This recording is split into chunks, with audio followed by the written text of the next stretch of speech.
ذرا توجہ کریں آپ میری طرف اور گفتگو کو آپ بغور سماعت کریں۔ ذرا ایک بات آپ مجھے بتائیں، آپ حضور سے محبت کرتے ہیں؟ ذرا محبت سے بولیں، حضور سے محبت کرتے ہیں؟ بولیں الحمدللہ ہم کرتے ہیں۔ دیکھیں اس لیے کہ حضور کی محبت یہ جان ایمان ہے۔ اگر حضور کی محبت ہمارے اور آپ کے پاس نہ ہو تو کچھ نہیں ہے۔ ہم لوگ حضور سے محبت کرتے ہیں، اور کتنی محبت کرتے ہیں۔ ایک حدیث میں آپ کے سامنے پڑھتا ہوں اور ذرا آپ کی محبت کا میں جائزہ لیتا ہوں اور اس کے بعد اپنی گفتگو کو آگے بڑھاتا ہوں۔ دیکھیں ہم حضور سے کتنی محبت کرتے ہیں۔ حضور فرماتے ہیں لا یؤمن احدکم حتی اکون احب الیہ من والدہ وولدہ والناس اجمعین۔ حضور فرماتے ہیں سنو، کوئی اس وقت تک مومن ہو ہی نہیں سکتا ہے جب تک وہ مجھ سے اپنی اولاد، اپنے ماں باپ اور تمام اسباب سے زیادہ محبت نہ کرے۔ اب ذرا توجہ کریں آپ۔ بہت بہت شکریہ، اللہ آپ کو سلامت رکھے۔ دیکھیں ہار سے سواگت ہو چکا ہے اور بالکل مجھے قربانی کے لیے تیار کر دیا گیا ہے۔ اب دیکھتا ہوں قربانی ہوتی کب ہے۔ توجہ ہے، یہ آپ کی محبتیں ہیں اور اسے میں نے اس لیے یہاں رکھ دیا ہے کہ گلے میں پڑا رہے گا تو تھوڑی سی نمی پیدا کرے گا تو تھوڑا سا ڈسٹربنس ہوگا۔ آپ محبت سے بولیں سبحان اللہ۔ توجہ ہے آپ کی۔ دیکھیں حضور سے ہم محبت کرتے ہیں، کتنی محبت کرتے ہیں۔ اللہ کے نبی ہیں، حضور نے صحابہ سے فرمایا میرے صحابہ یہ بتاؤ تم میں کون ہے ایسا کہ جس کے ایمان پر تمہیں تعجب ہوتا ہو۔ صحابہ عرض کرتے ہیں اللہ کے نبی وہ انبیاء ہیں جن کے ایمان پر ہمیں تعجب ہوتا ہے، وہ رسول ہیں جن کے ایمان پر ہمیں تعجب ہوتا ہے۔ توجہ کریں، میری ماں بہنیں بھی توجہ کر لیں۔ حضور نے فرمایا کون ہے ایسا جس کے ایمان کو دیکھ کر کے تمہیں تعجب ہوتا ہو۔ صحابہ عرض کرتے ہیں اللہ کے نبی وہ انبیاء ہیں، وہ رسول ہیں کہ جن کے ایمان کو دیکھ کر کے ہمیں تعجب ہوتا ہے۔ حضور فرماتے ہیں یہ بتاؤ انبیاء کے ایمان پر کیسا تعجب؟ اللہ نے انہیں نبی اور رسول بنا کے بھیجا ہے، اللہ نے انہیں شریعت دی ہے، اللہ نے انہیں کتاب دی ہے، ان کے ایمان پر کیسا تعجب؟ صحابہ عرض کرتے ہیں اللہ کے نبی پھر ہمارا ایمان ایسا ہے جس پر تعجب ہونا چاہیے۔ حضور فرماتے ہیں میرے صحابہ یہ بتاؤ تمہارے ایمان پر کیسا تعجب؟ تم تو صبح بھی مجھے دیکھتے ہو، شام بھی مجھے دیکھتے ہو، دن اور رات میرے رخ زیبا کی زیارت کرتے ہو۔ صحابہ عرض کرتے ہیں اللہ کے نبی پھر ہمارے ماں باپ آپ پہ قربان، حضور آپ بتا دیں کہ کون ہے جس کے ایمان پر ہمیں تعجب ہو۔ اب حدیث کا آخری جملہ آپ سنیں، اللہ کے نبی فرماتے ہیں میرے صحابہ سنو، میرے بعد جو میری امت آئے گی، جو کلمہ پڑھنے والے آئیں گے، ان کا ایمان ایسا ہوگا کہ ان کے ایمان پر تعجب کیا جا سکتا ہے۔ صحابہ عرض کرتے ہیں اللہ کے نبی ان کا ایمان کیسا ہوگا؟ تو حضور فرماتے ہیں سنو، انہوں نے مجھے دیکھا تو نہیں ہوگا لیکن اگر ان کے سامنے میرا نام بھی لے لیا جائے تو وہ جان دینے کے لیے تیار ہو جائیں گے۔ یہی وجہ ہے جب حضور کی بات آتی ہے تو ہم کہتے ہیں دنیا والوں سنو کہ محمد سے وفا تو نے تو ہم تیرے ہیں، یہ جہاں چیز کا لہو قلم تیرے۔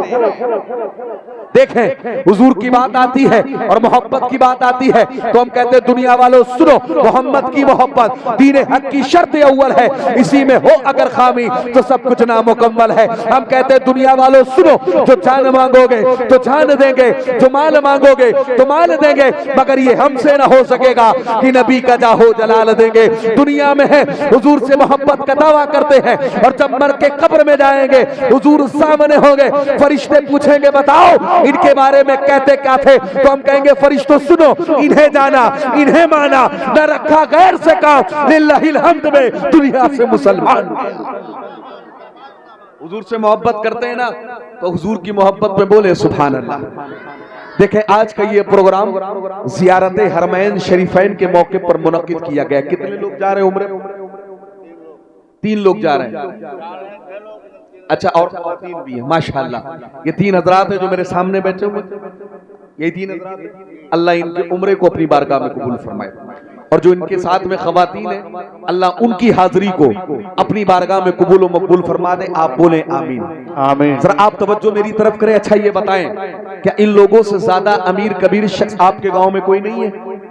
اور ہوں گے آپ کے علاقے میں، ہوں گے بہت سے ایسے ہیں جو ظاہراً سامنے نہیں ہوتے لیکن اللہ نے انہیں بہت کچھ دیا ہوتا ہے۔ آپ یہ بتائیں ان سے زیادہ بہت سے امیر و کبیر شخص ہیں جو آپ کے علاقے میں بھی ہیں، آپ کے محلے میں بھی ہیں، اطراف میں بھی ہیں، لیکن آپ ذرا یہ بتائیں اللہ نے انہیں عمرے کی توفیق عطا کر دی۔ بہت سے ایسے لوگ ہیں جن کے پاس مال اور دولت ہوتی ہے لیکن زندگی بھر کبھی وہ نہ حضور کا روضہ دیکھ سکتے ہیں اور نہ اللہ کا گھر دیکھ سکتے ہیں، اس لیے کہ دولت ہونے سے کچھ نہیں ہوتا ہے۔ بڑی بڑی دولت اور ثروت والے لوگ بیٹھے رہتے ہیں، اللہ انہیں توفیق دیتا ہے جن کے دل میں محبت ہوتی ہے اور ارادہ ہوتا ہے۔ پہلے ارادہ ہوتا ہے اور پھر اللہ وہاں سے انتظام کرتا ہے جہاں سے وہ وہم و گمان بھی نہیں کر سکتے ہیں۔ میرا امام فرماتا ہے جان و دل ہوش و خرد سب تو مدینے پہنچے، تم نہیں چلتے رضا سارا تو سامان ہو گیا۔ ذرا دیکھیں آپ، پہلے ارادہ ہوتا ہے پھر اللہ وہاں سے انتظام کرتا ہے جہاں سے وہم و گمان بھی نہیں ہو سکتا ہے۔ اس پر میں آپ کے سامنے ایک بات رکھتا ہوں لیکن ان سے پہلے آپ میری ایک بات اور ذرا سماعت کر لیں۔ دیکھیں یہ لوگ ہیں انشاءاللہ یہ جب جائیں گے حضور کا روضہ دیکھیں گے، خانہ کعبہ کی زیارت کریں گے، ذرا غور کریں آپ جب یہ واپس آئیں گے تو آپ کچھ نہ کرنا ان کی آنکھوں کی زیارت کر لینا۔ حضور فرماتے ہیں جو اللہ کا گھر دیکھ کر کے آئے تم ان کی آنکھوں کی زیارت کر لو اور دل میں یہ عہد کر لو کہ اے اللہ یہ وہ آنکھیں ہیں جنہوں نے تیرے گھر کی زیارت کی ہے، اے اللہ ہم تیرے گھر کی زیارت نہ کر سکے لیکن ہم ان آنکھوں کی زیارت کر رہے ہیں اور تجھ سے یہ دعا کرتے ہیں اے اللہ آج ہم نے ان آنکھوں کو دیکھا ہے جنہوں نے تیرے گھر کو دیکھا ہے، اے اللہ ہماری زندگی میں وہ دل لانا مولا کہ مرنے سے پہلے ہم تیرے گھر کا دیدار۔ اب ذرا غور کریں آپ، دیکھیں حضور فرماتے جو اللہ کے گھر کی زیارت کے لیے نکلتا ہے، غور کریں آپ، حضور فرماتے چاہے وہ عمرے کے لیے نکلے چاہے حج کے لیے نکلے، اللہ کے نبی فرماتے جتنے قدم وہ نکلتا ہے اللہ ہر قدم کے بدلے اسے نیکی عطا فرماتا ہے۔ حضور فرماتے جتنے قدم وہ چلتا ہے ہر قدم کے بدلے اللہ اس کے نامہ اعمال میں نیکیاں رکھتا ہے۔ اور آگے بڑھ کے مصطفیٰ فرماتے ہیں کہ اگر کوئی عمرے کے لیے نکلے یا حج کے لیے نکلے اور راستے میں اس کا انتقال ہو جائے، حضور فرماتے اللہ تبارک و تعالی اس بندے کی طرف سے ایک فرشتے کو پیدا فرماتا ہے اور وہ فرشتہ اس کی طرف سے تمام ارکان کو پورا کرتا ہے۔ اور حضور فرماتے ہیں عمرہ فرشتہ کرتا ہے، حج فرشتہ کرتا ہے، ادھر بندے کا انتقال ہو گیا ہے لیکن وہ نیت کر کے نکلا تھا، فرشتہ ارکان کو ادا کرتا ہے اور اللہ اس کا ثواب اس بندے کو ادا کر دیتا ہے جو ارادہ کر کے گھر سے نکلا۔ ذرا غور کریں، دیکھیں میں عرض یہ کر رہا تھا، توجہ ہے آپ کی، محبت سے بولے ایک مرتبہ سبحان اللہ، تھوڑا سا ماحول آپ بنائیں سننے کا، انشاءاللہ کچھ کام کی باتیں میں آپ کے سامنے رکھ کر کے جاؤں گا۔ دیکھیں پہلے بندہ ارادہ کرتا ہے پھر اللہ وہاں سے انتظام فرماتا ہے جہاں سے وہ وہم و گمان بھی نہیں کر سکتا ہے۔ اب ذرا غور کریں جس ملک میں ہم اور آپ رہتے ہیں اس ملک کا نام ہے ہندوستان۔ میں بات کرتا ہوں آزادی سے پہلے کی۔ دیکھیں امریکہ کا ایک صدر ہوا ہے جس کا نام ہے صدر جانسن، توجہ کریں آپ اور جا کر کے آپ اس نام کو گوگل کر لیجئے گا، آپ کو پتا چل جائے گا۔ ایک صدر ہے جس کا نام ہے صدر جانسن، آپ کو معلوم ہے وہ ہندوستان آیا تھا کب؟ ملک کی آزادی سے پہلے، جب ہندوستان آزاد نہیں ہوا تھا، جب وہ ہندوستان کے وزٹ پر آیا ہے، مختلف مقامات کو اس نے دیکھا ہے اور وہ ممبئی کے سمندر کے ساحل پر اپنے گارڈ اور سرکشا کرمیوں کے ساتھ وہ سیر کر رہا تھا۔ توجہ کریں یہ ہندوستان کی تاریخ ہے۔ اس کی نظر پڑی ہے ایک شخص پر جو سمندر کے قریب میں بیٹھ کر کے کچھ کر رہا ہے، وہ اس کے قریب گیا ہے اور اس نے ترجمان کے ذریعے ٹرانسلیٹر کے ذریعے اس سے پوچھا ہے کہ رات کے 12 بج رہے ہیں، آدھا پہر رات کا گزر چکا ہے، آخر تم سمندر کے قریب بیٹھ کر کے کر کیا رہے ہو؟ تو اس مچھوارے نے کہا کہ میں یہاں بیٹھ کر کے مچھلی کا شکار کر رہا ہوں۔ تو صدر جانسن نے کہا توجہ رکھیے گا، صدر جانسن نے کہا اچھا یہ بتاؤ اگر تم اتنی رات میں یہاں چوری کر لو کوئی دیکھنے والا نہیں ہے، اگر تم چاہو تو کہیں جا کر کے ڈاکہ ڈال دو کوئی دیکھنے والا نہیں ہے۔ تو اس نے کہا میں غریب تو ہوں لیکن میں ایمان کا غریب نہیں ہوں، میں غریب ہوں لیکن ایمان میرا پختہ ہے، اگرچہ کوئی نہ دیکھے لیکن میرا یہ عقیدہ ہے کہ مجھے مصطفیٰ دیکھ رہے ہیں اور مصطفیٰ کا رب مجھے دیکھ رہا ہے۔ اس نے کہا میرے بیوی بچے بھوکے مر جائیں یہ تو مجھے گوارا ہے لیکن میں چوری نہیں کر سکتا ہوں اور حرام کا ایک لقمہ میں ان کی حلق کے نیچے نہیں اتار سکتا ہوں۔ مورخین فرماتے صدر جانسن کو اس کا یہ جملہ بہت اچھا لگا۔ اس نے کہا اچھا یہ بتاؤ تمہیں کچھ چاہیے؟ اس نے کہا کچھ نہیں چاہیے۔ صدر جانسن نے گارڈ سے کہا اس کو ہم اپنے ساتھ لے لو اور ہم اسے امریکہ لے کے چلتے۔ کہاں لے کے چلتے ہیں؟ جہاں کے ویزے کے لیے لوگ سر پٹک کے مر جاتے ہیں لیکن وہاں کا ویزا نہیں ملتا۔ اب توجہ کریں جو پیغام میں آپ کو دینا چاہتا ہوں بس وہ پہنچنے والا ہے. توجہ کرے, اس نے اپنے ساتھ میں لیا ہے کس کو؟ اس شخص کو جو مچھلی کا شکار کر رہا تھا, اس کی پوری فیملی کو لیا ہے اور لے کر کے امریکہ چلا گیا ہے. کون؟ امریکہ کا راشٹرپتی صدر جانسن. کہتا ہے لوگوں اتنا سادہ بندہ تھا کہ اسے کھانے کی بھی تمیز نہیں تھی. اگر سالن اسے دیا جائے اپنے کپڑوں پہ گرا لیتا تھا, اگر اسے بیٹھنے کے لیے صوفہ دے دیا جائے تو زمین پر بیٹھ جاتا تھا. ایک مرتبہ صدر جانسن نے اسے کہا, یہ بتا 1 مہینہ ہو گیا ہے تجھے یہاں رہتے ہوئے, اگر تو چاہے تو میں تجھے امریکہ کی ناگرتا دے سکتا ہوں, اگر تو چاہے تو میں یہاں کی تجھے نیشنلٹی دے سکتا ہوں, اگر تو چاہے تو میں تجھے یہاں گھر دے سکتا ہوں, اگر تو چاہے تو میں یہاں تجھے کوئی کاروبار کروا کے دے سکتا ہوں, تجھے کچھ چاہیے؟ تو وہ کہتا ہے بڑا سادہ بندہ تھا, اس کی معصومیت پر میں فدا ہو گیا. صدر جانسن کہتا ہے جب میں نے اس سے کہا تجھے کچھ چاہیے تو اس نے کہا اگر آپ مجھے کچھ دینا ہی چاہتے ہیں تو ایک مرتبہ مجھے زندگی میں مصطفیٰ کا روضہ دکھا دیجیے. توجہ ہے, صدر جانسن کہتا ہے مجھے تعجب ہوا, اس کو مال و دولت نہیں چاہیے, یہ کہتا ہے زندگی میں ایک بار مدینہ دکھا دے. صدر جانسن نے اس وقت سعودی حکومت کو اپلیکیشن لکھا تھا کہ میں زندگی میں ایک مرتبہ سامنے سے مدینہ دیکھنا چاہتا ہوں. تو وہاں کی حکومت نے کہا تھا ہم دکھاتے ہیں لیکن سب کو نہیں دکھاتے ہیں, ایمان والوں کو دکھاتے ہیں. تو اس کو کہا گیا کہ اگر تم ایمان لے آؤ آ کر کے حضور کا روضہ دیکھ لو. لیکن صدر جانسن کہتا ہے مجھے تعجب ہوا کہ اس کو اپنی بھوک برداشت ہے, بیوی بچوں کا فاقہ برداشت ہے, کہ زندگی میں چاہتا ہے کہ ایک مرتبہ میں اسے مدینہ دکھا دوں. صدر جانسن کہتا ہے مجھے تعجب ہوا کہ آخر مدینہ کیا چیز ہے. ذرا غور کریں دیکھیں مدینہ کیا ہے, غور کر لیں آپ مدینہ کون سی چیز ہے, مدینہ کون سی شے ہے. ہم ہمیشہ یہ دعا کرتے ہیں دکھا دے یا الہی وہ مدینہ کیسی بستی ہے جہاں پر رات دن مولا تیری رحمت برستی ہے. مدینہ کیا ہے؟ میرا امام فرماتا ہے حاجیوں آؤ شہنشاہ کا روضہ دیکھو, کعبہ تو دیکھ چکے, کعبے کا کعبہ دیکھو. مدینہ وہ ہے جس کے بارے میں اعلیٰ حضرت فرماتے ہیں پھر کے گلی گلی تباہ تو کرے سب کی کھائے کیوں, دل کو جو عقل دے خدا تیری گلی سے جائے کیوں. مدینہ وہ ہے جس کے بارے میں ہم سب کے پیر و مرشد حضور تاج الشریعہ فرماتے ہیں تاکہ فرقت طیبہ قلب مضمحل جاتا کاش گنبد خضرا دیکھنے کو مل. نعرہ تکبیر, نعرہ رسالت, جشن میلاد النبی, نعرہ تکبیر. غور کریں پھر صدر جانسن نے اس کو ایک مرتبہ نہیں, اس نے کہا میں تو نہیں دیکھ سکتا ہوں لیکن میں جب تک تو زندہ رہے گا ہر سال میں تجھے بھیجوں گا, تو جا کر کے اپنے نبی کر کے روزے کی زیارت کر لینا.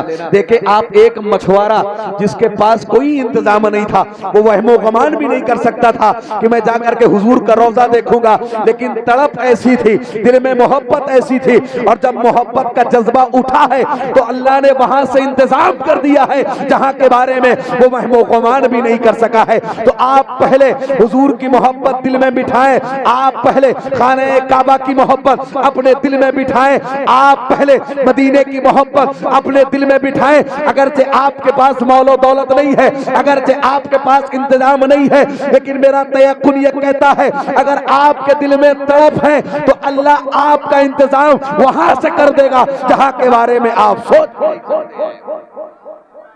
غور کریں آپ دیکھیں, آپ تینوں حضرات سے میں ملتمس ہوں اب میری طرف آپ توجہ کریں. جب آپ حضور کا روضہ دیکھیں غور کریں, حضور فرماتے من زار قبری وجبت لہو شفاعتی, جس نے میرے روضے کی زیارت کی حضور فرماتے اس پر میری شفاعت واجب ہو گئی. اور آگے اللہ کے نبی فرماتے لوگوں زندگی چاہے جہاں گزارو لیکن تمنا یہ کرو کہ اللہ تمہیں مدینے میں موت عطا فرما دے.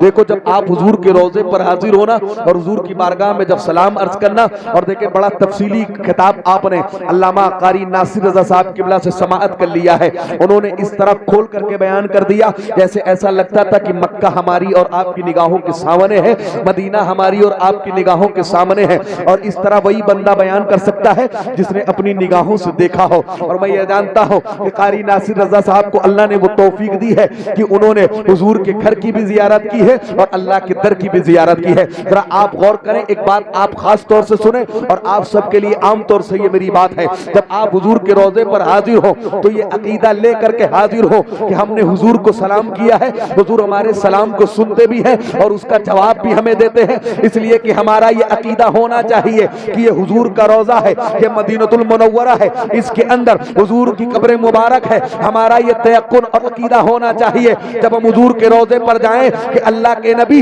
اپنی قبر مبارک پر زندہ ہے۔ ذرا غور کریں، حضور زندہ ہے، اس پر قرآن کی آیتیں شاہد ہے، اللہ کے نبی زندہ ہے، اس پر حدیث مصطفیٰ شاہد ہے، انبیاء زندہ ہے، اس کے بارے میں حدیث شاہد ہے۔ لیکن ایک بات میں آپ کے سامنے رکھتا ہوں، ابھی آپ دیکھیں دور حاضر کی میں مثال آپ کو دوں، بالکل ماضی قریب میں دیکھیں یہ جو حضور کا روضہ ہے اور حضور کے روضے پر یہ جو سنہری جالیہ ہے، اس کے اندر کہیں سے ایک پرندہ داخل ہو گیا ہے جسے اپنی زبان میں ہم کبوتر کہتے ہیں۔ توجہ کریں آپ، جب وہ پرندہ اندر گیا ہے باہر نکلنے کا راستہ نہیں ملا ہے، اندر ہی اس کا انتقال ہو گیا ہے۔ جب لوگوں کو یہ خبر ہوئی ہے، وہاں کے حکام کو، کہاں کے مدینہ المنورہ کے حکام کو، وہاں کے اراکین کو جب یہ خبر ہوئی ہے کہ ایک پرندہ حضور کی قبر انور کے قریب میں جا کر کے مر گیا ہے، تو لوگوں نے کہا اگر اسے نکالا نہیں گیا کچھ وقت ہو جائے گا، اس کے اندر سڑن پیدا ہو جائے گی، کچھ وقت ہوگا اس کے اندر سے بدبو پیدا ہو جائے گی۔ توجہ کریں آپ، دیکھیں ویسے ہی ہم لوگ ایک چائے والے سے اتنا پریشان ہے، پورا ملک پریشان ہے، اور دوسرا یہاں بھی پریشان کرو گے تو پھر کیسے چلے گا؟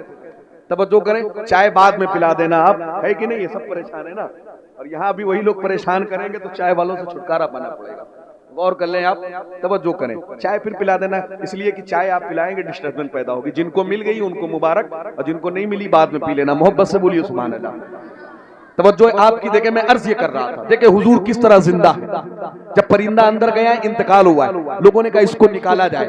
وہاں کے بڑے بڑے شیخ، بڑے بڑے علماء اور بڑے بڑے مفتیان کرام، مکے کے بڑے بڑے مفتی آپس میں سر جوڑ کر کے بیٹھ گئے، بالکل ماضی قریب کی بات ہے۔ لوگوں نے کہا اچھا یہ بتاؤ اس پرندے کو تو نکالا جائے گا، لیکن کون ہے ہم میں سے جو یہ ہمت کر سکے کہ وہ حضور کے روضے کے اندر جائے؟ کون ہے جو اپنے آپ کو اس قابل سمجھے کہ اس کے قدم حضور کے روضے کے اندر پڑ جائے؟ سب نے سر جوڑ کر کے آپس میں یہ فیصلہ کیا ہے کہ کوئی ایسا خاندان تلاش کرو جو عام طور سے گناہوں سے بچتا ہو، سیدوں کا خاندان ہو، شریف النفس ہو۔ پورے مکے میں ایک خاندان تلاش کیا گیا ہے، پھر اس خاندان میں ایک میاں اور بیوی کو تلاش کیا گیا ہے، پھر اس کے ایک بچے کو تلاش کیا گیا ہے جس کی عمر 7-8 سال کی ہے۔ اس بچے کو غسل کرایا گیا ہے، اس کو نیا لباس پہنایا گیا ہے، خوشبوؤں سے معطر کیا گیا ہے، اور اسے پھر حضور کے روضے کے اندر بھیجا گیا ہے تاکہ وہ کبوتر کو لے کر کے باہر آ جائے۔ جو کبوتر جا کے اندر مر چکا ہے۔ اب ذرا غور کریں آپ، جب وہ بچہ حضور کے روضے کے اندر گیا ہے، اس پر تاریخ شاہد ہے، آج جا کر کے آپ میڈیا میں بیانات دیکھ لیجئے، اس نے حضور کے روضے سے کبوتر کو اٹھایا ہے اور باہر آیا ہے، اور رو کر کے اس نے چیخ ماری تھی اور لوگوں سے کہا تھا لوگوں میں حضور کے روضے کے اندر گیا ہوں۔ حضور کے روضے کے اندر جا کر کے اس نے کہا لوگوں سنو، قسم ہے اس ذات کی جس کی قبضہ قدرت میں میری جان ہے، میں اللہ کی قسم کھا کے کہتا ہوں لوگوں میں حضور کے روضے کے اندر گیا ہوں اور میں نے جا کر کے حضور کی زیارت کی ہے۔ اس نے کہا لوگوں میں نے حضور کو دیکھا ہے، اور یہ بات میں سب کے سامنے کہتا ہوں کہ اللہ کے نبی زندہ ہے، حضور زندہ ہے۔ میرا امام کہتا ہے تو زندہ ہے واللہ، تو زندہ ہے واللہ، میری چشم عالم سے جھک جانے والے۔ تکبیر، نعرہ رسالت، نعرہ رسالت، سبحان اللہ، زندہ باد۔ تو حضور زندہ ہے، اور حضور فرماتے ہیں جب کوئی عمرے سے واپس آئے، حج سے واپس آئے تو کیا کرنا ہے آپ سے؟ ان سے زمزم طلب کرنا ہے نہیں، ان سے کھجوریں طلب کرنا ہے نہیں، میرے لیے لے کر کے کیا آئے ہو نہیں۔ حضور فرماتے کوشش یہ کرو کہ ان کے اپنے گھر جانے سے پہلے تم انہیں اپنے گھر پہ لے کر کے چلے جاؤ۔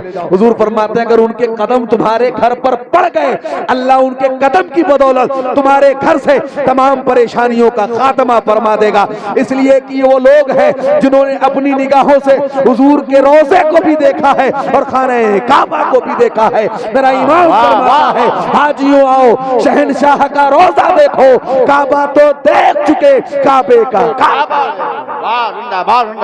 غور کریں آپ، میں نے قرآن مقدس کی بڑی مشہور اور معروف آیت کریمہ تلاوت کی ہے، میں چاہتا ہوں اس پر تھوڑی سی روشنی ڈال کر کے اور ایک دو پیغامات آپ کو دے کر کے اپنی گفتگو کو سمیٹ لو۔ دیکھیں قرآن مقدس کی بڑی مشہور اور معروف آیت کریمہ ہے، اللہ فرماتا ہے انی جاعل فی الارض خلیفہ۔ ذرا غور کریں، اللہ فرماتا ہے کہ ہم نے زمین پر خلیفہ بنانے کا ارادہ کیا کیا. غور کریں اب خلیفہ کون ہے؟ اگر آپ اس کی تفسیر کو اٹھا کر کے دیکھیں تو اللہ تبارک و تعالیٰ اس سے مراد حضرت آدم علیہ السلام کو لیتا ہے. یعنی اللہ نے جب آدم علیہ السلام کے مجسمے کو بنانے کا ارادہ کیا، اپنے خلیفہ کو بنانے کا ارادہ کیا، کائنات کے سب سے پہلے انسان کو بنانے کا ارادہ کیا، اپنے نبی کو بنانے کا ارادہ کیا، اللہ نے آدم علیہ السلام کو بنانے کا ارادہ کیا، تو اللہ تبارک و تعالیٰ نے فرشتوں سے فرمایا کہ فرشتوں میں چاہتا ہوں کہ زمین پر اپنا ایک خلیفہ بھیجوں، میں چاہتا ہوں کہ اپنے خلیفہ کی تخلیق کر دوں، اپنے ایک خلیفہ کو پیدا کروں. غور کریں آپ، فرشتے عرض کرتے ہیں اللہ تبارک و تعالیٰ ہم تیری عبادت کرتے ہیں، اے اللہ کہ ہماری عبادت تیرے لیے کافی نہیں ہے، اے اللہ تو انسانوں کی تخلیق فرمائے گا، اے اللہ ہم تیری تسبیح بیان کرتے ہیں کہ ہماری تسبیح تیرے لیے کافی نہیں ہے، اے اللہ ہم تیری بارگاہ میں سجدہ کرتے ہیں کہ ہمارے سجدے تیرے لیے کافی نہیں ہے. اللہ تبارک و تعالیٰ کی بارگاہ میں فرشتوں نے عرض کیا کہ اے اللہ تو آدم کی تخلیق فرمائے گا کہ ہم تیرے لیے کافی نہیں ہے، اس لیے کہ اللہ نے فرشتوں سے فرمایا تھا فرشتوں میں چاہتا ہوں کہ اپنے ایک خلیفہ کی تخلیق فرماؤں، آدم کی تخلیق فرماؤں. اللہ نے جب اپنا ارادہ ظاہر کیا، فرشتے عرض کرتے ہیں اے اللہ کہ ہم تیری تسبیح کے لیے کافی نہیں ہے، لیکن اس کے باوجود بھی اللہ نے آدم علیہ السلام کی تخلیق فرمائی. اب غور کریں، جب فرشتوں نے دیکھا کہ اللہ نے آدم علیہ السلام کی تخلیق فرما دی ہے، فرشتے آپس میں باتیں کرنے لگے. فرشتے کہتے ہیں سنو، اللہ نے ہم سے کہا تھا کہ میں آدم کی تخلیق کرنا چاہتا ہوں، اور ہم نے اللہ کی بارگاہ میں عرض کیا تھا اے اللہ تبارک و تعالیٰ آدم کی تخلیق نہ فرما کہ ہم تیری عبادت کے لیے کافی نہیں ہے، لیکن پھر بھی اللہ نے آدم کی تخلیق فرمائی ہے. شاید اللہ تبارک و تعالیٰ ہم سے ناراض ہو گیا. غور کریں آپ، دیکھیں جہاں پر خانہ کعبہ ہے، ابھی قاری ناصر صاحب قبلہ نے آپ کو بتایا خانہ کعبہ کہاں ہے، خانہ کعبہ کہاں ہے. آپ دیکھیں جو علم نجوم کے ماہرین ہیں، جو ایسٹروناٹ ہیں، جو جاتے ہیں ریسرچ کرتے ہیں، جتنے لوگ بھی جاتے ہیں ستاروں پر ریسرچ کرتے ہیں، چاند پر ریسرچ کرتے ہیں سیٹلائٹ کے ذریعے، سب نے یہ رپورٹ دی ہے کہ دنیا کا سینٹر کہیں ہے تو وہاں خانہ کعبہ ہے. پوری دنیا کا سینٹر کہاں ہے؟ خانہ کعبہ ہے.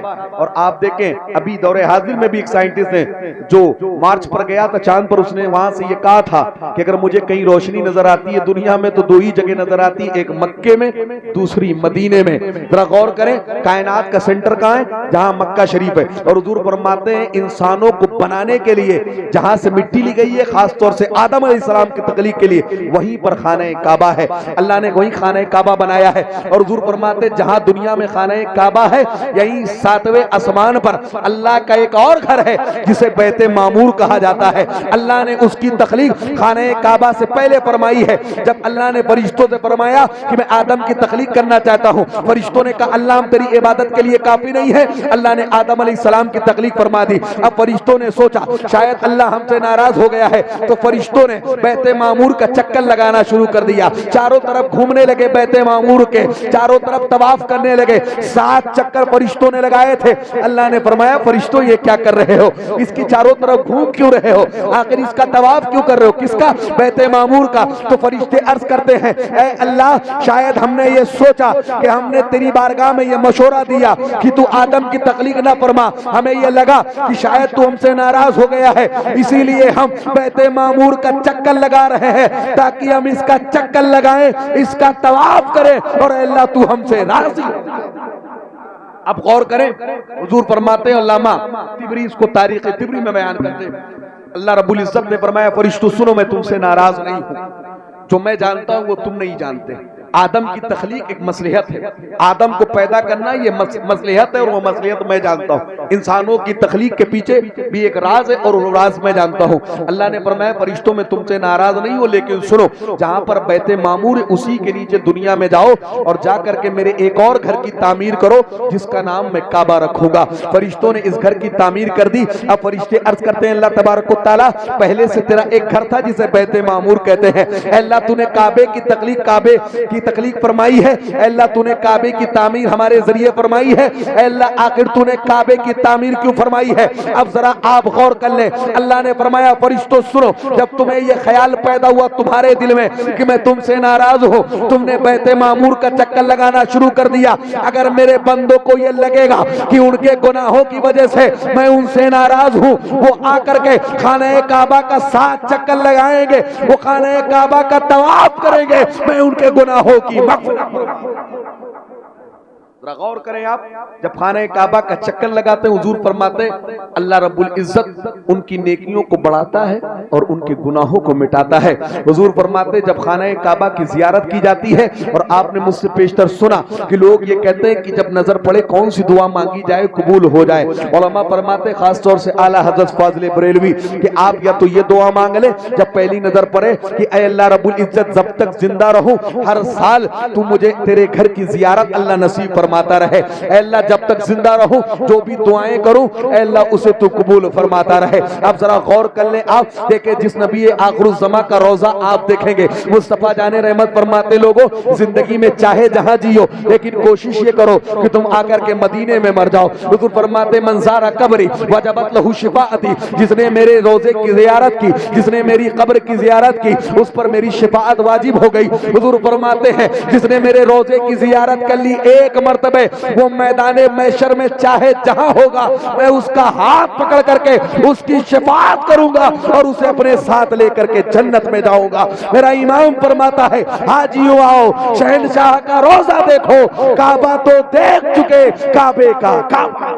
نعرہ تکبیر، نعرہ رسالت، مسلک اعلی حضرت، زیارت حرمین شریفین، نعرہ تکبیر، نعرہ رسالت۔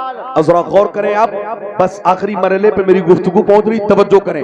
دیکھیں جس نبی کا روزہ آپ دیکھنے کے لیے جا رہے ہیں مصطفیٰ جان رحمت کی ایک حدیث آپ لوگ بھی سنیں اور آپ سب سنیں، اس لیے کہ اللہ کب مقدر اور ہمارے اور آپ کے مقدر کو چمکا دے اور کب ہمارا اور آپ کا بلاوا آ جائے کہاں حضور کے روزے سے، کب اللہ رب العزت ہمیں اور آپ کو بلا لے، کب مدینے والے آقا یاد کر لیں ہمیں اور آپ کو نہیں خبر ہے۔ ذرا غور کریں، حضور فرماتے جب میرے روزے کی زیارت کے لیے آنا نا، حضور فرماتے سنو جب مجھ سے ملنے کے لیے آؤ تو دل میں بغض اور کینہ لے کر کے نہ آنا، حضور فرماتے کسی کے لیے نفرت لے کر کے نہ آنا۔ میں آپ سب سے بھی گزارش کرتا ہوں اور آپ سبوں سے گزارش کرتا ہوں، یاد رکھیں حضور فرماتے ہیں جب میری بارگاہ میں آنا تو کینہ لے کر کے نہ آنا، جب میری بارگاہ میں آنا تو بغض لے کر کے نہ آنا، جب میری بارگاہ میں آنا تو حسد لے کر کے نہ آنا۔ حضور فرماتے جب میرے پاس آنا تو اس طور سے آنا اگر تم نے کسی کو ناراض کیا ہے تو اس سے معافی مانگ کر کے آنا، اگر تمہیں کسی نے ناراض کیا ہے تو اسے معاف کر کے آنا۔ حضور فرماتے ہیں اس لیے کہ جو معاف کرتا ہے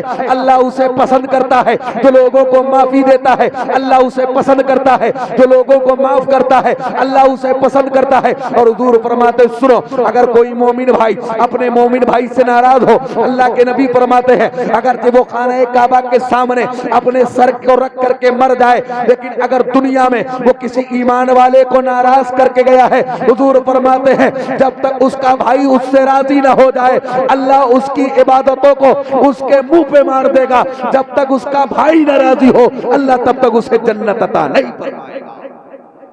اب ذرا غور کریں آپ، دیکھیں اس نبی کے روزے کی زیارت کرنے آپ جا رہے ہیں جس نبی نے اپنی جان کے دشمنوں کو بھی معاف کیا ہے۔ ذرا دیکھیں حضور کی سیرت کا یہ باب بھی آپ دیکھ لیں اور عمل کر کے جائیں۔ میں آپ سب سے گزارش کرتا ہوں حضور فرماتے اس طرح میری بارگاہ میں مت آنا کہ کسی کو ناراض کر کے گئے ہو۔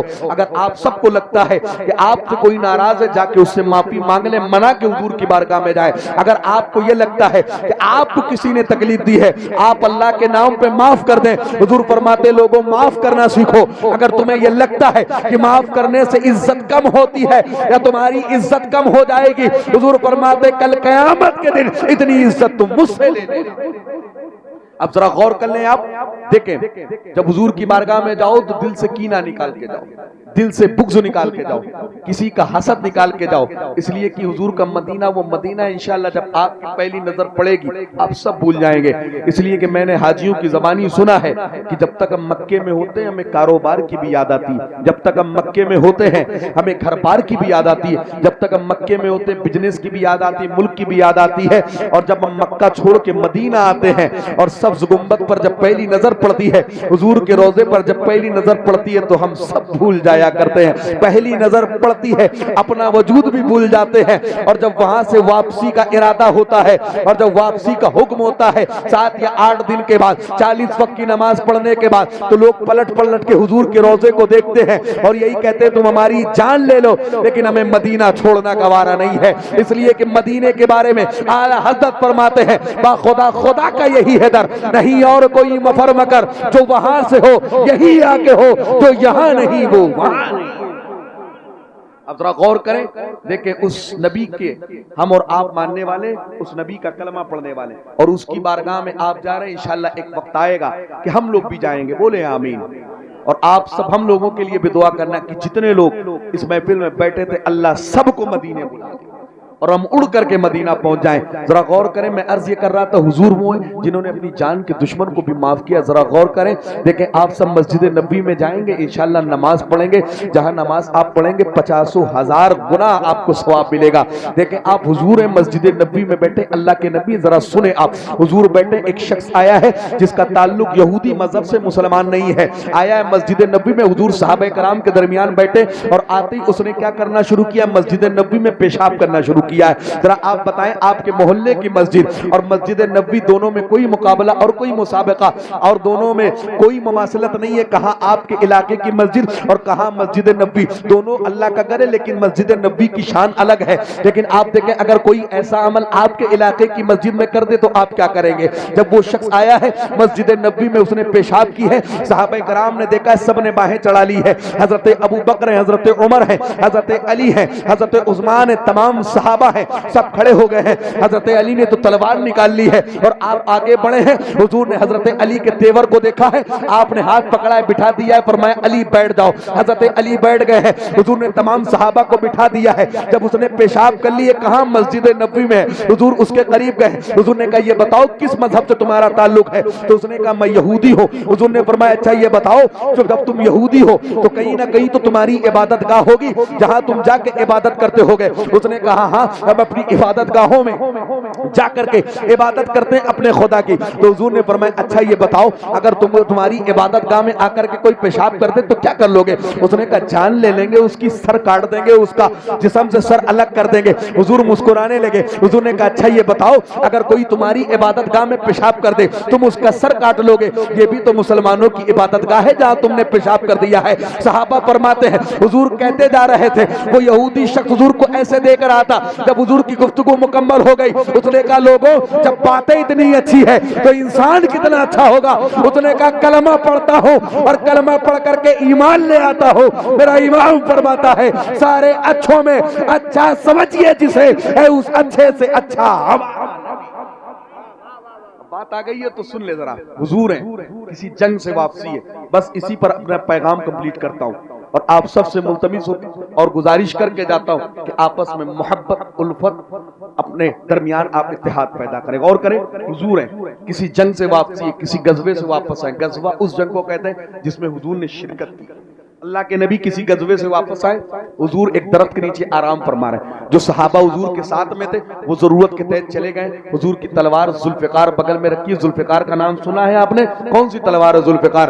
وہ ایسی تلوار ہے جس کے بارے میں کہا کہ لا فتح الا علی لا سیف الا ذوالفقار، یعنی حضرت علی جیسا بہادر کوئی نہیں آیا ہے اور ذوالفقار جیسی تلوار بھی کہیں نہیں آئی ہے۔ حضور نے یہ تلوار حضرت علی کو عطا کی تھی اور حضرت علی نے یہ تلوار امام حسین کو دی تھی اور اسی تلوار سے امام حسین نے یزیدیوں کے سر کربلا میں قلم کر دیے تھے۔ ذرا غور کریں وہ تلوار حضور کے بغل میں رکھی، حضور نیند کے آغوش میں ہے۔ ایک شخص آیا ہے اس نے حضور کے بغل سے تلوار اٹھا لی ہے، غیر مسلم ہے، ہاتھ میں تلوار کو لیتا ہے، مضبوطی سے پکڑتا ہے اور آواز دیتا ہے، کہتا ہے محمد آج تمہیں مجھ سے کون بچائے گا؟ حضور کی آنکھ کھلی، حضور نے فرمایا اللہ بچائے گا۔ جب اس نے یہ سنا اس پر ایسی ہیبت اور کپکپی طاری ہوئی، اس کے ہاتھ سے تلوار چھوٹ گئی، حضور نے تلوار اٹھا لی اور حضور نے فرمایا اب تجھے مجھ سے کون بچائے گا؟ تجھے مجھ سے کون بچائے گا؟ حضور نے کہا کلمہ پڑھتا ہے؟ اس نے کہا نہیں پڑھوں گا۔ حضور نے کہا گواہی دیتا ہے میں اللہ کا رسول ہوں؟ اس نے کہا محمد جان لینی ہے لے لو لیکن تمہیں اللہ کا رسول نہیں مانوں گا۔ حضور مسکرائے ہیں اور حضور نے کہا جا تو مجھے قتل کرنے آیا تھا،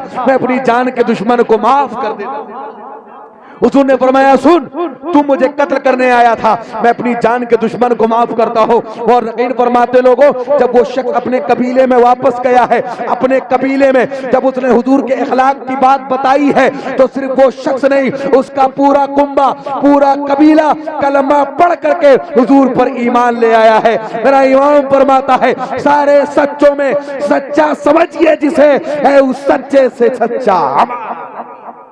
دیکھیں یہ حضور ہیں جن کی بارگاہ میں آپ جائیں گے، انہوں نے کس کو معاف کیا؟ اپنے دشمنوں کو معاف کیا۔ دیکھیں بتقاضۂ بشریت بہت سے لوگوں سے ہم سب کا اختلاف ہوتا ہے، کسی بات پر جھگڑا ہو جاتا ہے، لیکن معاملہ وہاں ہوتا ہے جہاں چھوٹی چھوٹی بات پر ہم موت زندگی چھوڑ دیں۔ آخری پیغام، کھیت کھلیان کو لے کر کے، کھیتوں میں میڑ کو لے کر کے، کھیتوں کے بٹوارے کو لے کر کے، خاندان میں رشتہ داری کو لے کر کے کہتے ہیں پوری زندگی نہ تمہارا چہرہ دیکھیں گے، نہ تمہیں اپنے در پہ بلائیں گے، نہ تمہارے گھر پہ آئیں گے، جاؤ موت زندگی، ہم نے تم کو چھوڑ دیا۔ اور کچھ لوگ یہاں تک کہتے ہیں کہ ہم نے تم کو چھوڑ دیا اور جن کا تعلق تم سے ہے ان کو بھی چھوڑ دیا، اور جو تم سے تعلق رکھے گا ان کو بھی چھوڑ دیں گے۔ اور کچھ لوگ تو ایسے ہیں کہتے ہیں کہ سنو کل تمہیں قیامت کے دن دیکھ لیں گے۔ یہ میری ماں بہنیں بھی توجہ کریں، ان کے اختلافات بھی بہت رہتے ہیں اور سب سے زیادہ اختلافات انہی کی وجہ سے ہوتے ہیں۔ ذرا غور کر لیں آپ، تھوڑی سی بات پہ اختلاف ہو جائے، بھائی کا، بھائی بہن کا، ماں باپ کا، آپس میں بچوں سے اختلاف ہو جائے، بچوں کا بھائیوں سے آپس میں اختلاف ہو جائے، بھائی بہن کا اختلاف ہو جائے، پڑوسی سے اختلاف ہو جائے، آپ کہتے ہیں پوری زندگی تمہارا منہ نہیں دیکھیں گے، آپ کہتے ہیں کل قیامت کے دن دیکھ لیں گے۔ امام راضی فرماتے ہیں لوگوں سنو، اپنے معاملات کو قیامت کے دن پہ نہ چھوڑا کرو، اس لیے قیامت کا دن وہ دن ہوگا جس دن تم اپنے آپ کو نہیں دیکھ پاؤ گے، کسی اور کو کیا دیکھو گے۔ امام راضی فرماتے ہیں اس دن اللہ کی ایسی ہیبت لوگوں پر طاری ہوگی کہ اللہ فرشتوں سے فرمائے گا، اللہ نبیوں سے فرمائے گا کیا میں نے تم کو نبی نہیں بنایا تھا؟ تو انبیاء عرض کریں گے اے اللہ آج ہمیں یاد کچھ نہیں آتا ہے، بس اللہ ہماری مغفرت فرما دے۔ امام راضی فرماتے لوگوں اپنے معاملات کو قیامت پہ دن پہ نہ چھوڑا کرو، اپنے معاملات کو دنیا میں ہی حل کر لیا کرو۔ حضور فرماتے سنو جو آپس میں دنیا میں اختلاف رکھے، اور آگے اللہ کے نبی فرماتے سنو مومن کی یہ نشانی نہیں ہے کہ وہ اپنے مومن بھائی سے 3 دن سے زیادہ روٹھا ہوا رہے۔ حضور فرماتے مومن کی یہ نشانی ہے کہ 3 دن گزرنے سے پہلے پہلے وہ اپنے مومن بھائی سے بات کرے گا اور اپنے اختلافات کو وہ ختم کر دے گا۔ 3 دن کیا، آج تو 30 سال تک اختلاف چلتے، چھوٹی چھوٹی بات پر 30 سال تک، اگل بگل میں گھر ہے لیکن کبھی ایک دوسرے کے یہاں جانا بھی نہیں ہوتا ہے۔ یہ مسلمانوں کی نشانی نہیں ہے، ایمان والوں کی نشانی نہیں ہے۔ حضور فرماتے ہیں اگر 2 مومن بھائی کا آپس میں اختلاف ہو جائے اور وہ ایک دوسرے سے اختلاف کو ختم نہ کریں، حضور فرماتے ہیں کل قیامت کے دن جب میں کوثر کا جام پلا رہا ہوں گا، حضور فرماتے ہیں جام پلانا تو دور کی بات، میں اس کی طرف نظر اٹھا کر کے بھی نہیں دیکھوں گا۔ کس کی طرف؟ حضور فرماتے جو آپس میں اختلاف کر کے گیا، لڑ کے جھگڑ کے گیا ہے، ذرا غور کریں دیکھیں ایک ہوتا ہے حقوق اللہ اور ایک ہوتا ہے حقوق العباد۔ آپ نماز نہیں پڑھتے یہ حقوق اللہ ہے، آپ روزہ نہیں رکھتے یہ حقوق اللہ ہے، اللہ کا حق ہے، اللہ چاہے تو معاف کر دے چاہے تو آپ کو عذاب دے، لیکن ایک ہوتا ہے حقوق العباد۔ اگر آپ نے کسی کو ناراض کیا ہے، بے وجہ آپ نے کسی کا دل دکھایا ہے، حضور فرماتے جب تک وہ بندہ آپ کو معاف نہ کر دے تب تک اللہ رب العزت آپ کو معاف نہیں کرے گا۔ حضور فرماتے ہیں اللہ اس وقت تمہیں جنت نہیں دے گا جب تک وہ بندہ اپنی طرف سے تمہیں معاف نہ کر دے۔ بس آخری گزارش کرتا ہوں، دیکھیں اتنے لوگ یہاں بیٹھے ہیں، بہت سے ایسے لوگ ہیں کہ جس کا آپس میں کسی نہ کسی سے اختلاف ضرور ہوگا۔ آج یہاں میری گفتگو کا بس آخری پہلو آپ سن کر کے جائیں اور عمل کر لیں اور یہ سوچ کے یہاں سے اٹھے کہ آج جس سے بھی اب تک اختلاف رکھا لیکن آج کے بعد اختلاف نہیں رکھیں گے، اپنا اختلاف ہم ختم کر دیں گے، اس لیے کہ زندگی کا کوئی بھروسہ نہیں ہے، ہو سکتا ہے یہ آخری ہم سب کی ملاقات ہو۔ میں تو ہر تقریر اپنی آخری سمجھ کے کرتا ہوں اور یہ عقیدہ ہمیں حضور کی ذات سے ملا۔ ذرا دیکھیں اللہ کے نبی آپ گئے اور حضور نے استنجا فرمایا ہے اور وہیں حضور نے تیمم کیا، واپس آئے پانی سے وضو کیا ہے۔ صحابہ عرض کرتے ہیں حضور جب پانی موجود تھا تو استنجے کے بعد آپ نے تیمم کیوں فرمایا؟ تو حضور کا جملہ آپ سنیں، حضور فرماتے ہیں میرے صحابہ مجھے اپنی زندگی کے بارے میں اتنا بھی بھروسہ نہیں ہے کہ میں وہاں سے یہاں تک آ سکوں، پانی تک پہنچ سکوں، ہو سکتا ہے اللہ اس کے درمیان مجھے موت دے دے۔ حضور فرماتے ہیں میں اللہ کی بارگاہ میں اس طرح جانا چاہتا ہوں کہ میں اللہ کی بارگاہ میں جب پہنچوں تو میں اللہ کی بارگاہ میں باوضو ہو کر کے۔ اور یہاں تو آپ پوری زندگی کا معاملہ بنائے بیٹھے۔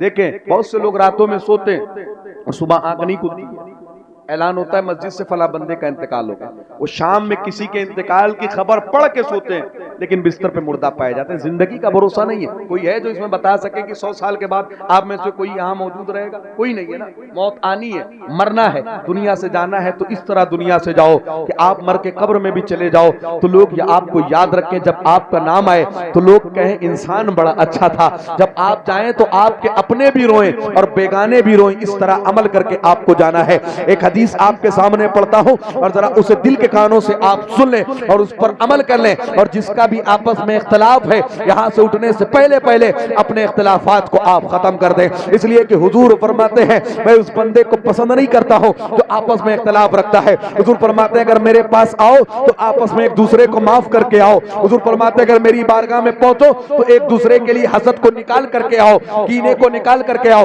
ذرا آپ حدیث سنیں، اللہ کے نبی صحابہ کرام کا مجمع ہے، حضور نے صحابہ کو فجر کی نماز پڑھائی ہے اور حضور صحابہ سے فرماتے نماز فجر کے بعد حضور فرماتے میرے صحابہ یہ بتاؤ تم میں کون ہے ایسا جس کی نیکیوں کو میں نے مدینے سے لے کے عرش تک دیکھا ہے؟ جب حضور نے کئی مرتبہ فرمایا ایک صحابی کھڑے ہو گئے، عرض کرتے ہیں اللہ کے نبی شاید میری نیکی اللہ کی بارگاہ میں قبول ہو گئی ہے اور اللہ نے مجھے مدینے سے لے کے عرش تک نیکی عطا کر دی ہے۔ حضور نے فرمایا کھڑے ہو جاؤ، صحابی کھڑے ہو گئے، توجہ آخری بات، سارے لوگ توجہ کریں اور ایک مرتبہ محبت سے سارے لوگ مل کے بولے سبحان اللہ۔ توجہ ہے، آپ کی بات سمجھ میں آئی ہے؟ بولے محبت سے ایک مرتبہ سبحان اللہ۔ یہ جو ادھر چیئرمین نظر آتے ہیں آپ بھی بول دیں سبحان اللہ، آپ بولیں گے سبحان اللہ آپ کی نیکیوں میں اضافہ ہوگا۔ توجہ ہے، بس اس حدیث کو آپ سنیں۔ حضور نے فرمایا صحابی کھڑے ہو جاؤ، جب حضور کے صحابی کھڑے ہو گئے حضور نے فرمایا کون سی نیکی تم نے کر لی جس کی بنیاد پر تم یہ دعویٰ کر رہے ہو کہ اللہ نے تمہیں مدینے سے لے کے، دیکھیں مدینہ اور عرش کے درمیان کتنی دوری ہے جو آپ کو نظر آتا ہے، ابر یہ نہیں، جب فلائٹ اس کے اندر جاتی تو اس کے اوپر اور نظر آتا ہے، اس کے اوپر اور 7 طبقات ہیں۔ حضور نے فرمایا کہا عرش معلیٰ سب سے آخری تک، حضور نے فرمایا وہاں تک اللہ نے اسے نیکی دے دی۔ صحابی عرض کرتے ہیں حضور ابھی جو رات گزری ہے میں اس رات پہ اپنے گھر پہ تھا، حضور میرے دل نے یہ چاہا کہ میں اللہ کی راہ میں کچھ دے دوں، حضور میں نے گھر میں چاروں طرف تلاش کر لیا، حضور غربت کا یہ عالم ہے کہ اناج کا ایک دانہ تک نہیں تھا حضور جسے میں اللہ کی راہ میں دے دیتا، حضور میں نے خوب تلاش کیا پھر رویا اور رونے کے بعد میں نے تازہ وضو کیا، جانماز بچھائی اور 2 رکعت نماز میں نے اللہ کی بارگاہ میں پڑھی اور ہاتھ اٹھا کے عرض کیا اے اللہ میرا دل یہ چاہتا ہے مولا میں تیرے نام پہ کچھ دے دوں، اللہ دل یہ چاہتا ہے کہ میں تیرے نام پہ کچھ صدقہ کر دوں، مگر اللہ غربت کا یہ عالم ہے کہ میرے گھر میں اناج کا ایک دانہ تک نہیں ہے، اے اللہ میں کرتا یہ ہوں کہ اب تک جتنے لوگوں نے مجھے تکلیف دی ہے میں سبوں کو تیرے نام پر معاف کر دیتا ہوں۔ حضور فرماتے میرے صحابی سن تیری یہی نیکی جو تو نے لوگوں کو اللہ کے نام پہ معاف کر دیا ہے اللہ کی بارگاہ میں اتنی قبول ہو گئی ہے کہ اللہ نے تجھے مدینے سے لے کے عرش تک نیکیاں عطا کر دی ہے۔ سنت مصطفیٰ یوں ادا کیجئے اپنے دشمن کے حق میں دعا، اختلافات کو ختم کریں۔ بس چلتے چلتے ایک آخری گزارش آپ سے کرتا ہوں کہ نمازوں کی پابندی کریں۔ کس کی پابندی کریں؟ نمازوں کی پابندی کریں۔ حضور فرماتے ہیں نماز میری آنکھوں کی ٹھنڈک ہے۔ یاد رکھیں آپ کی قبر میں نہ ہم آئیں گے نہ قاری عارف صاحب آئیں گے بچانے نہ یہ علماء آئیں گے، آپ کو اپنا حساب و کتاب خود دینا ہے۔ حضور فرماتے ہیں جو نماز پڑھ کے گیا اس کی قبر روشن ہے، اور حضور فرماتے ہیں من ترک الصلاۃ متعمدا فقد کفر، جس نے جان بوجھ کے نماز چھوڑی گویا وہ کفر کے قریب ہو گیا۔ اور حضور فرماتے ہیں سنو، جس کو فارسی میں ٹرانسلیٹ کیا گیا روز محشر کی جاگ اداس بوت اولیں پوشش نماز بوت۔ حضور فرماتے ہیں کل قیامت کے دن سب سے پہلا سوال جس تعلق سے ہوگا وہ نماز کے تعلق سے ہوگا۔ حضور فرماتے ہیں جو نماز پڑھ کے گیا ہے پھر وہ بچ گیا، اور جو نماز چھوڑ کر کے گیا ہے حضور فرماتے ہیں پھر اس کی ایسی گرفت اور ایسی پکڑ کی جائے گی۔ حضور فرماتے ہیں اور اللہ کی پکڑ بڑی سخت ہے۔ ذرا غور کر لیں، دیکھیں رمضان المبارک کا مہینہ بالکل قریب ہے، آپ روزوں کی پابندی کریں، اگر زکوٰۃ آپ پر فرض ہے تو زکوٰۃ کی ادائیگی کریں، قرآن مقدس کی تلاوت کریں، روزہ رکھیں، روزے کا اہتمام کریں، تراویحوں کا اہتمام کریں، اور آپ پر اگر اللہ نے زکوٰۃ فرض کی ہے تو اپنی زکوٰۃ ادا کریں۔ اپنی زندگی کو اس طرح آپ اس رمضان المبارک میں گزاریں اور اس طرح رمضان کا استقبال کریں کہ پورا سال جتنے گناہ آپ سے ہوئے ہیں اللہ اس رمضان میں آپ اس طرح عبادت اللہ کی بارگاہ میں کریں کہ اللہ آپ کی عبادت کو دیکھ کر کے پورے سال کے گناہوں کی اللہ مغفرت فرما دے۔ اللہ کی بارگاہ میں دعا ہے کہ اللہ تبارک و تعالی اس پروگرام کو اپنی بارگاہ میں قبول فرمائے۔ جتنے حضرات بھی مرد اور خواتین زیارت حرمین شریفین طیبین کے لیے جا رہے ہیں اللہ ان کی زیارت کو قبول فرمائے، ان کے عمرے کو قبول فرمائے، اور اللہ تبارک و تعالی ان کو اپنے حفظ و امان میں رکھے، اللہ ان کی نیکیوں کو قبول فرمائے اور اللہ ان کے گناہوں کو مٹائے۔ جن لوگوں نے بھی اس پروگرام کو رچایا سجایا بسایا اللہ ان کی محنت کاوش کو اپنی بارگاہ میں قبول فرمائے۔ جتنے لوگ یہاں حاضر ہیں اللہ سب کی حاضری کو قبول فرمائے۔